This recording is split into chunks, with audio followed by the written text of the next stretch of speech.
Welcome to the Harlot and the Witch podcast. to the Harlot and Witch podcast. I am your co-host, the Harlot. And I'm your co-host, the Witch. The Witch, Wizard, and Sorcerer.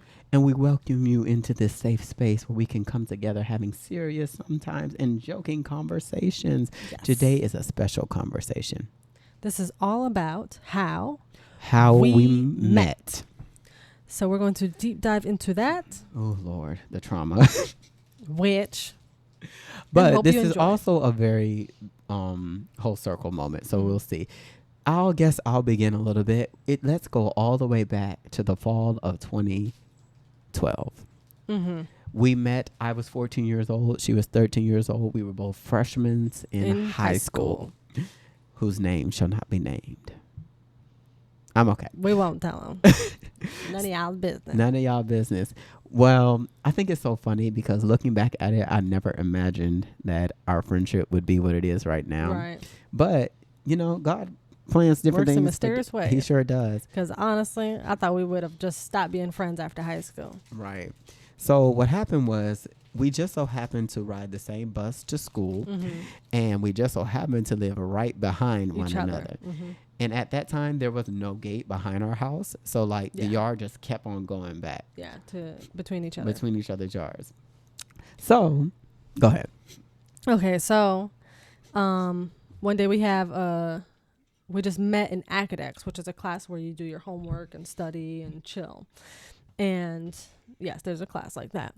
But we started talking through a mutual friend. And from there, we kind of talked here and there, but not all the time. And then it wasn't until... Who was that mutual friend? Jasmine. Okay. We'll edit that out. No names. Jasquisha. Oh, my God. That's who we met through Jasquisha. But we met through a mutual friend. And then from there, we didn't really speak much. Mm-hmm. So fast forwarding to 10th grade year, we talked a little bit more. We had each other's phone numbers. We would sit together, of course, on the bus all the time. So we would talk from here and there. And then it's really not until 11th grade is when we truly started getting, developing a stronger bond and becoming best friends. So we had multiple classes together, in which we sat next to each other. We'd just really bonded. And let me tell you about one of them classes. Gosh. We had this English class together. Listen, and we're going to change the teacher's name to Miss TT. So Miss TT was a harlot. And she was a harlot because she played some games sometimes with us. I have a core memory that I'm going to talk about. Mm-hmm. Some of y'all may know the game Kahoot, right? So there was a time during this game, me, the harlot right here, and then my longest friendship that I have is with a friend that I knew all the way back in kindergarten. Her name was Brianna. Shout out to Brianna. And she was in a group. So all three of us were in a group together, and we were playing Kahoot. We were winning the entire game, the whole class. The bell had rang for the class to change. She kept playing for one more game, one more round of Kahoot. In that last round, our team lost just to one person. And then she's like, oh, okay, then the game is over. She didn't want us to win. Let me tell you something. There's a lot I want to say, but this is on YouTube. But just know, them tires. Rest the Lord. Mm-hmm. Anyways. So, yeah, we had multiple classes together, and we just hit it off. Our personalities. Our personalities did begin to blend more and more. Yeah. And then we began to hang out a little bit in the neighborhood. Yeah. Mm-hmm.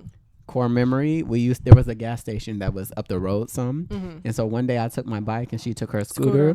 And we went all the way up to the gas station.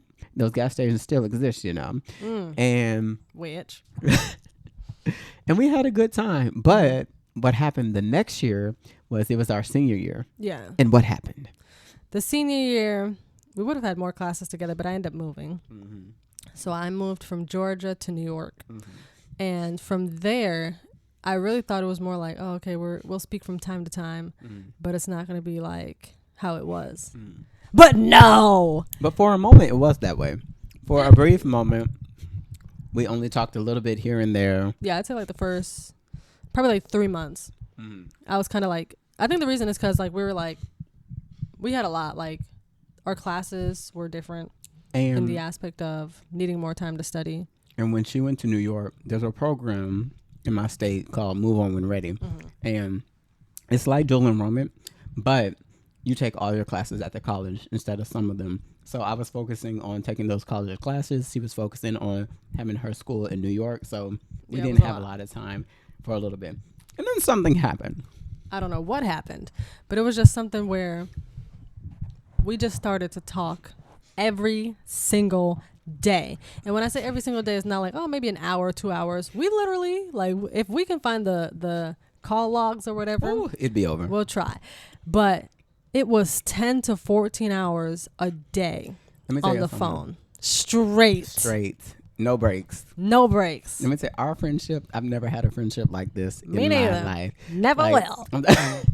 I'm talking about, we could go, be at on work, and on. Be at work, be at school, be at church, be anywhere. Anywhere and still be on the phone. And the phone is still on, still having a conversation. And the conversations were never boring. Never dry. Like, ever. We would always come up with like, oh, what would you do if this happened, if that happened? How would you feel if this, like, it was always something. And then since we're in 2 different states, of course, we always had something to talk about. Mm-hmm. And then when we lived together as well, in the same state, not live together, right. But lived in the same state. Shut up, witch. There was still a lot to talk about. Like, we went to the same school. We didn't work at the time. And it was always something to talk about. Mm-hmm.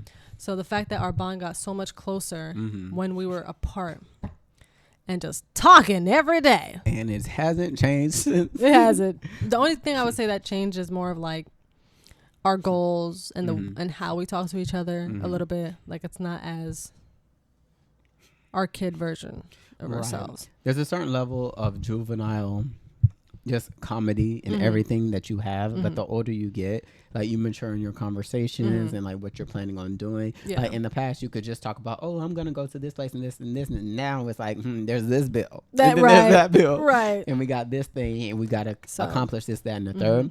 But it's still like never a dull day. And there's always comical conversations. There's this TikTok that of these 2 old people that are like in their 70s sitting across from each other on the table, and like the caption is me and my friend talking about stuff that happened back when we were 20, and we're in our 20s now. So I already know we're gonna be in 70 years old. Do you remember when you had that pop that person in the neck? Ooh, literally, that actually happened. We'll talk about it one day. That's a whole nother story. But this also flows into something we were going to talk about, and it's how to keep a long-lasting friendship, especially when it's long distance. At this point, for the past maybe like 4 years, maybe longer than that, like, our friendship has been very much long distance, because she's either been in New York or here in Texas. And I've just been in Georgia the whole entire time. And I think the number one thing I can tell you is, number one, have a life. No, honestly, like, you have to have something to do, because otherwise your conversations will be dry. Because even though, like, we are in a space in our lives where it's very routine what we do, but we always are doing something else. Like, whether it's in our personal time or us watching some videos or doing some content that we see something that the other person does not see. Right. So we're able to talk about this and give our opinions on it.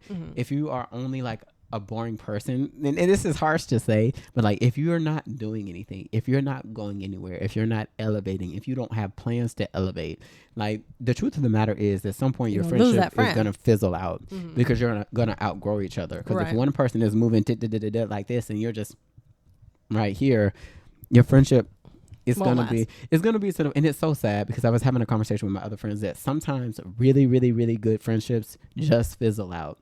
And it's not because there's any like bad blood or animosity between the two. It's just they're outgrowing and going in different places in your life. And in a way, you have to learn how to let that person grow with that person, or let that person just go and just like.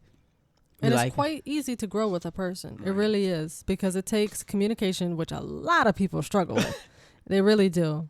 And it's hard to communicate and open up how you feel, because you just feel like you're going to be judged, or they're not going to understand. But you can't just assume, be able to talk, because for us, communication is definitely big. Of course, long distance, but also just how we talk to each other, because we've literally never had an argument in our friendship that's in over that's 10 the crazy years. part. I can't guarantee that that's going to be what y'all have at y'all friendships, but I will say I think one thing that has really, really helped us is, especially as we grow older, is learning boundaries, because sometimes you have to set spaces, because there have been times in our friendship that we have been like, okay, now I need this space to just do my thing.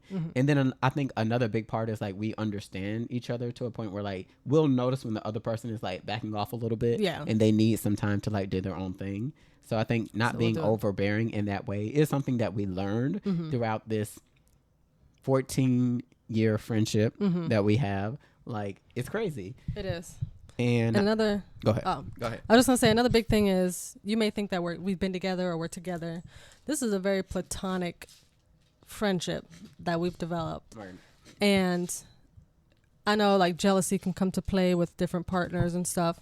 But what I can say is that we've established a friendship where no person that we ever will end up with or be with can ruin, change, or anything. So if they will be kicked to the curb before anything happens between us too.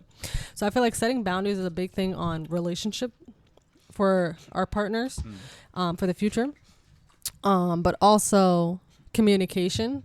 So if you're looking for this type of bond, that has helped us a lot on communication.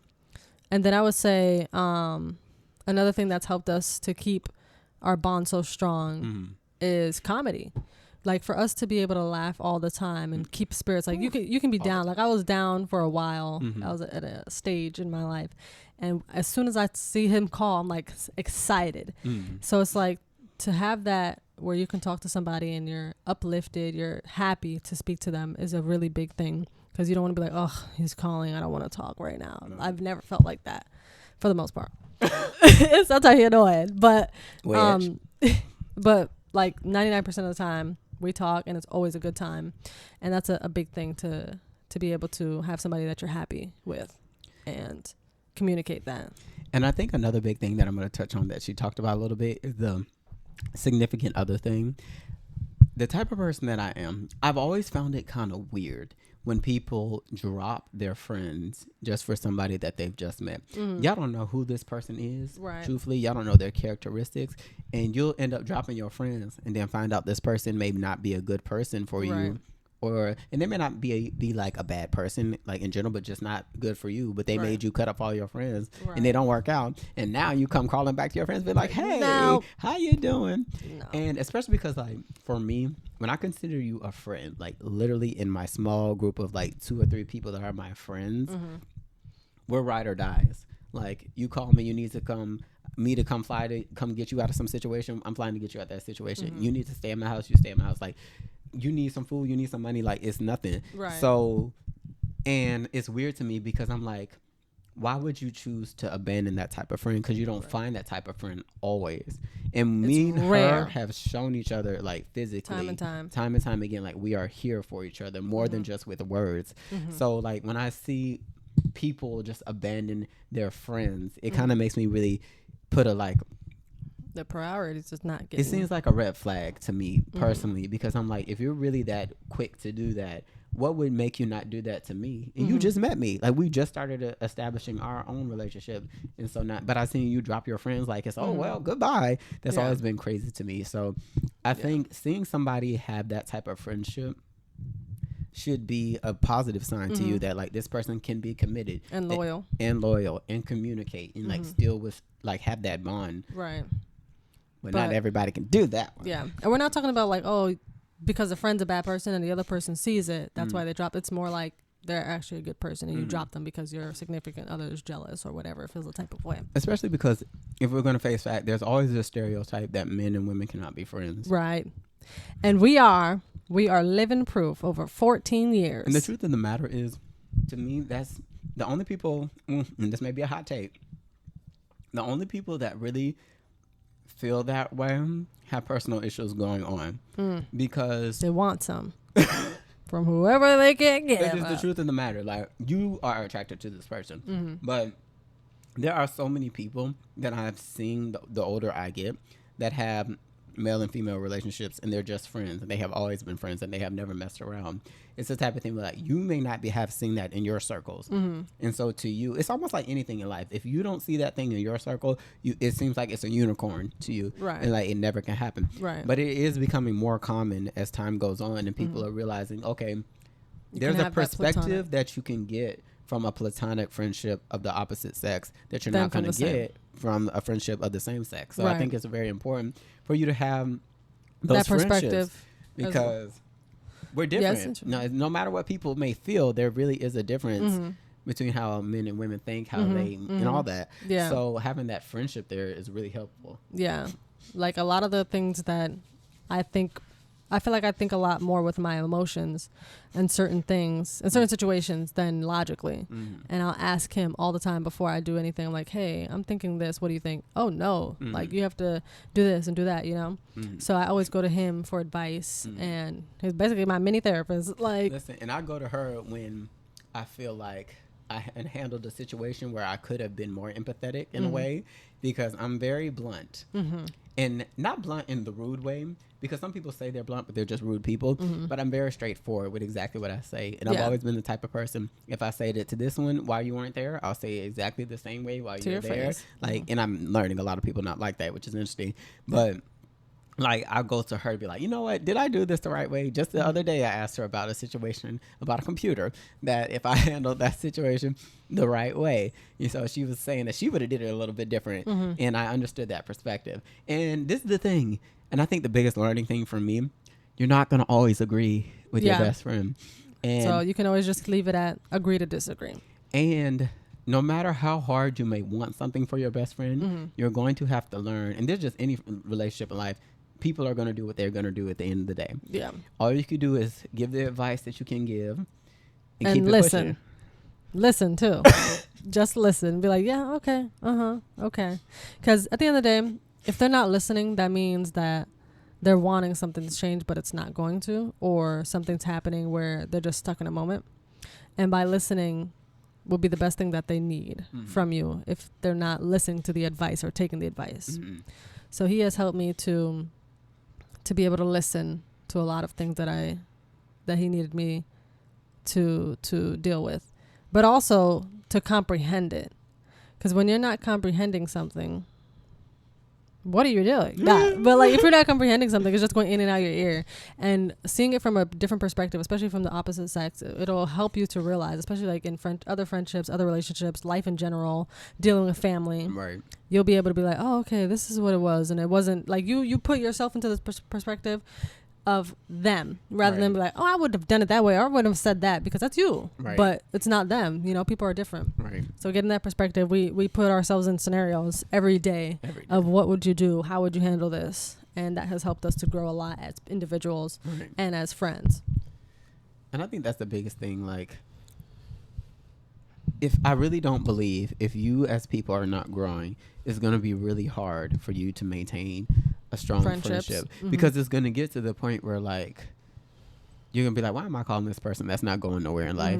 Like that's going to be very, very disappointing to just look at this person and be like, oh, 5 years going by, they're in the same place. 10 years go by, they're in the same place, complaining about the same struggles, being worried about the same issues. Like, it gets to a point where you're looking at them being like, you're not growing. Like, everybody daily, you're supposed to learn something.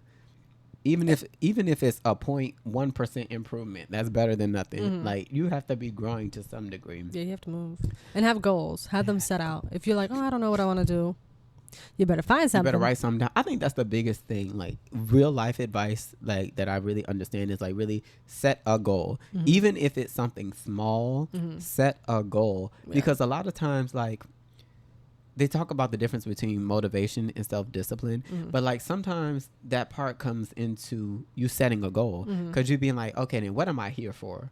Like, a lot of people suffer from depression, anxiety, and stuff like that, and a lot of it comes from the core of like they don't know why they are here on this earth.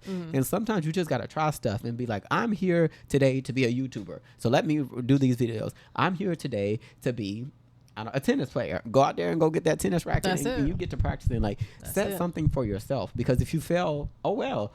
You have time. You have things to do. But if you don't ever have any goals or ambitions for yourself, you're just going to be here, like, taking up energy and space and doing nothing. Right. And that's when you start feeling like, hopeless. There's nothing for me to do. Right. But if you have something in the morning, okay, I got to do this 5-mile run in the morning. Let me get up. Let me get myself together. Let's do some stuff.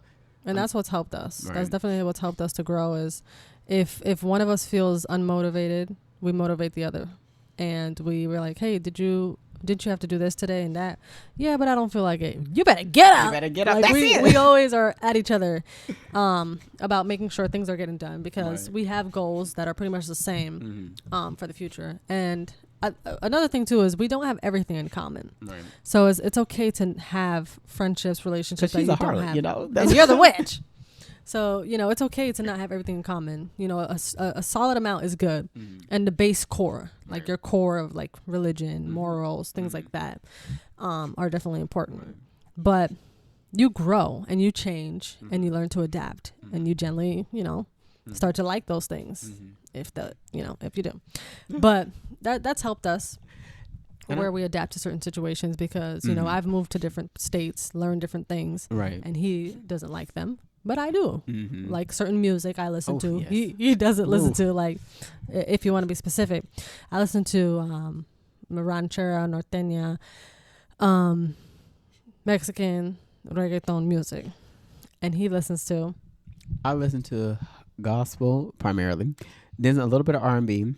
A little country get thrown there a little bit. I have a little bit of screamo music every now and again that I have on a playlist. A little bit of pop.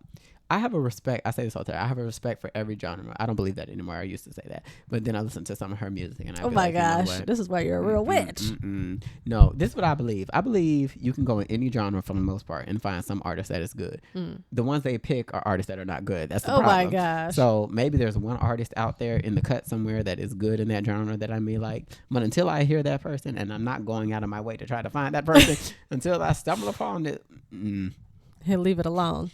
No, but I did want to touch on the part that she said that I think when it comes to really having a long sustaining friendship, it really is important that the core values of who you are very similar, because I know of like very few people who have long-term friendships with people who really have completely different beliefs than what they are.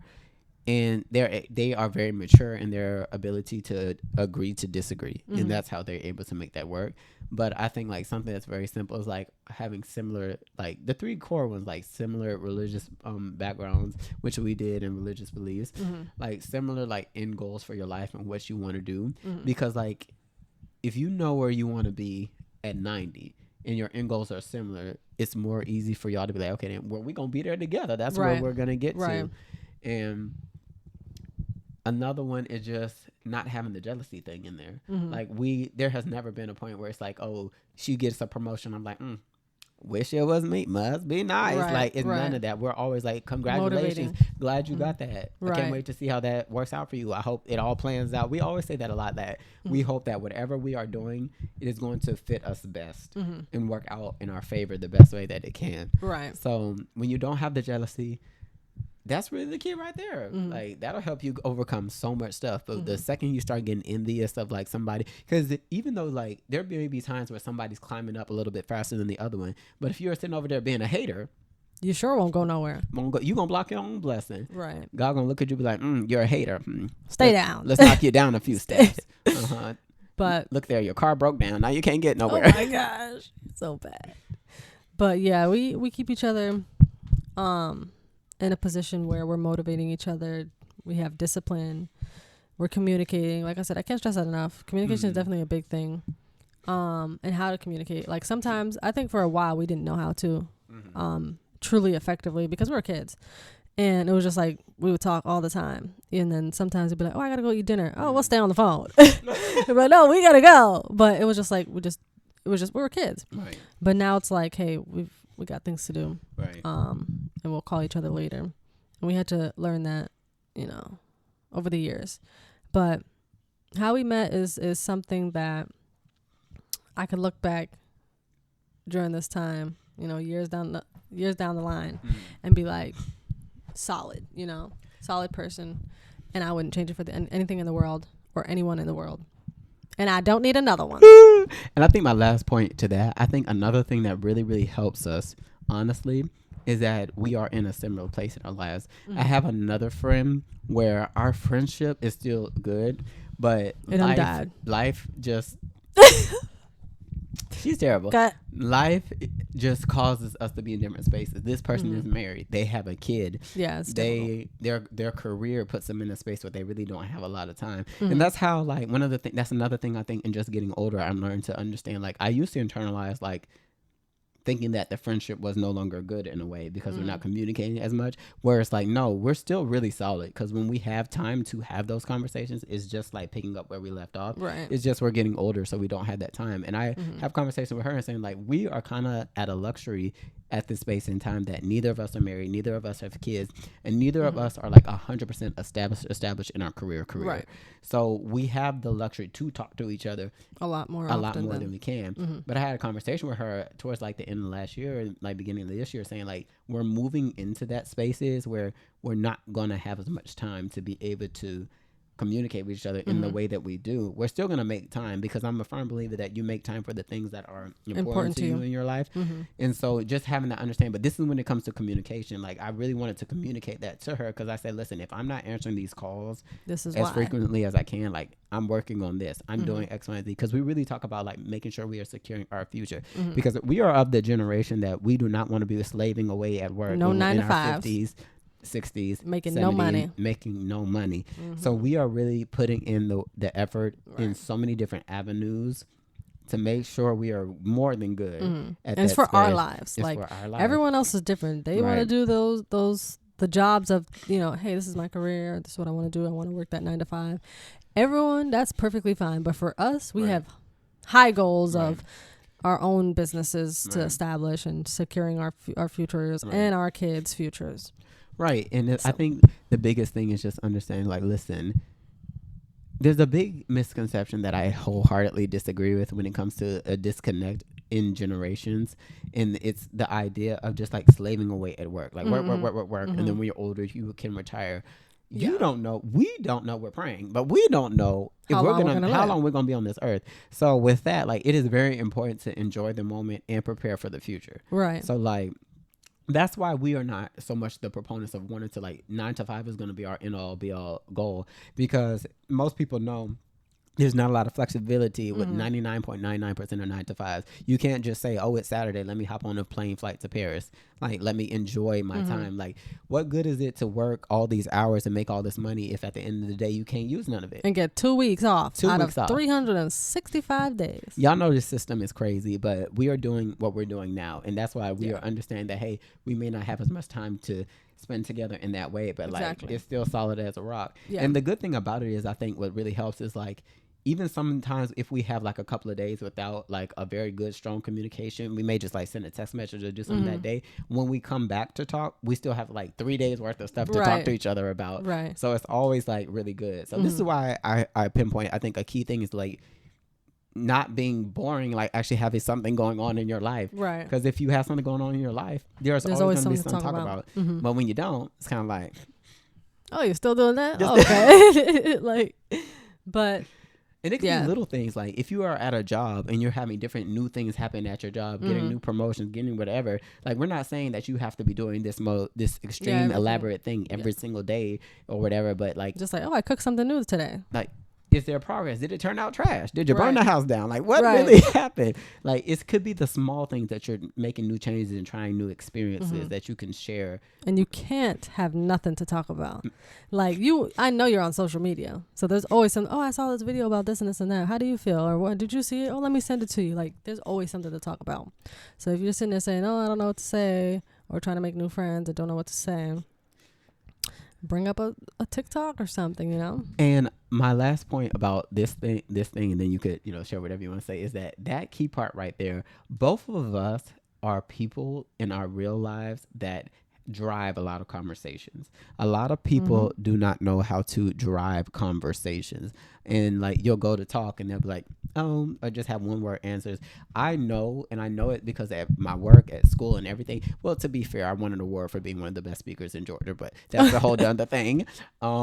But go ahead. But I'm just saying, like, my communication skills are really well, and I know that, and other people know that, and so a lot of times I go into work and I go into spaces, and they're excited for me to just introduce new conversations and new topics. That is something that I think is important. If you're shy, if you're whatever, you just have to work on that. I always say a lot of people don't like to say like being a 25 questions type person or whatever is annoying. I promise you, every room you go in, you have some questions to ask people that'll strum up conversation. They'll open up. Quickly. You will begin to see who they are. A lot of people are scared to start that, but you just said, I dare you in this time where I'm trying to make this video go out between this month. I dare you, just tell them, so what you think about this Diddy situation? Watch the conversation happen. They may know a little bit about it, but it'll get you to like open up and have a conversation with somebody. So I think having that ability to drive a conversation and not it just sit there and be passive. Like every time I call her, every time she calls, she has to drive the whole entire conversation. Right. Like it's us being able to go back and forth and have a dialogue, and not just a monologue, is like so pivotal in actually being able to communicate effectively. That's true. But that's how to definitely maintain a strong bond through long distance, and even if you're close with each other, distance wise. That's how you maintain a long bond. But I think also a big thing is that we don't let anything interfere with our friendship. And I've touched on it where, like I said, jealousy, envy, he as well. Relationships, like I feel like a lot of people would put their partners well over. Be like, oh, why are you talking to this person right now? I need your attention. My best friend needs me. Listen, and I don't mean to cut her off, but this is something that I've said, like this is the key, truthfully, to having a successful friendship with somebody of the opposite sex, especially when that other person is in a relationship. Number one, you have to be respectful of your friend. Right. Like me knowing that she's in a relationship, I know, okay, then let me dial back a little bit. I still won't call her and contact her, but let me be aware that this person, whatever, and even more so, if I call and she doesn't answer, I'm not in my feelings about this person not answering, because she has somebody else that she's choosing to be, responsible to emotionally and in communication.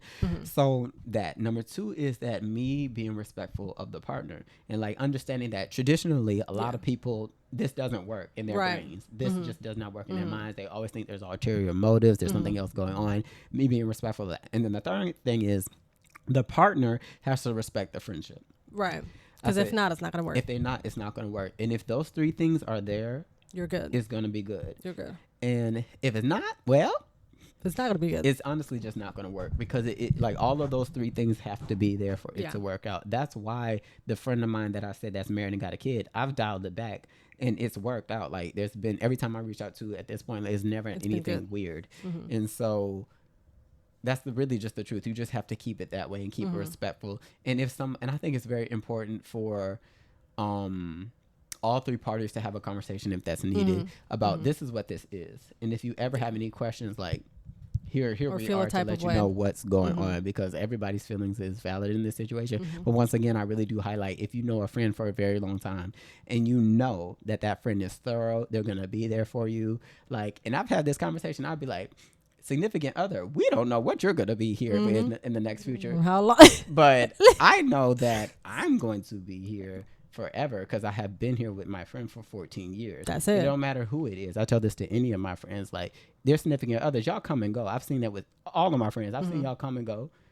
I said, but I'm still here. I don't know about what y'all are doing. That's it. So that's why I'm always be like, I'm respectful of you. I will always be respectful of you and what's going on. You be respectful of me. I respect y'all relationship. You respect our friendship, and everybody is happy.